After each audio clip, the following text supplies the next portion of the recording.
Hi bro. అన్న hi. ఎల్లుండి cinema release, full hype mode on.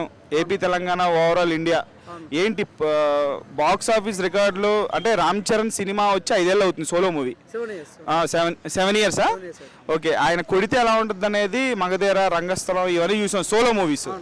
So ఇప్పుడు solo మూవీతో రాబోతున్నారు, game changer. That to Shankar ఒక లోలో ఉన్నాడు. సో డే 1 పుష్ప రికార్డులు బద్దలవుతాయా బద్దలవ్వ? ఛాన్స్ అయితే ఎక్కువ ఉందన్న. కానీ మీరు అవునన్నా కదన్నా, ఇది Ram Charan career the biggest movie అని చెప్పొచ్చు. ఇప్పుడు ఇంకా చాలా మందితో పెద్ద పెద్ద కమల్ హాసన్తో, మన రజనీకాంత్ వేసారితో వేసారని for the first time Telugu హీరోతో వేయడం ఫస్ట్ అన్నమాట. అది చాలా హ్యాపీ ఫీల్ అవుతున్నాం.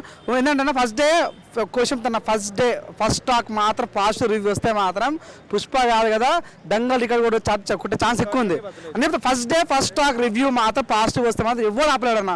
ఆట బజ్ అంటే ఫస్ట్ ఒట్టిన ఏంటంటే శంకర్కి ఫస్ట్ డే నెగిటివ్ వస్తుంది, కానీ ఆ టాక్ వచ్చిన తర్వాత మంచి బ్లాక్ బస్ హిట్ పడుతుంది, మాస్ హిట్ పడుతుంది. సో ఆ నమ్మకం నాకు 100% కలిగింది. 100% ఈసారి జరిగిపోయే రణరంగంలో మాత్రం game changer, one of the most block buster success చెప్తారు. ఏం చెప్తున్నా అంటే ఆయన సుకుమార్ సినిమా చూశాడు, తను ఏమని చెప్పాడు, ఈ గేమ్ చేంజర్కి రామ్ చరణ్ తన పర్ఫార్మెన్స్కి నేషనల్ అవార్డు ఆవడన్నాడు. సో నిజంగా సినిమా చూడడం వేరు, ఆ సినిమాకి పర్ఫార్మెన్స్కి అవార్డు రావడం చెప్పడం వేరు. నేను చాలా హ్యాపీ ఫీల్ అవుతాను, చాలా గర్వంగా ఫీల్ అవుతున్నా. ఒక తెలుగుడిగా నిజంగా రామ్ చరణ్ అన్న one of the most block buster movie అంటే గేమ్ చేంజర్ రాసి పెట్టుకోండి అన్న 100%.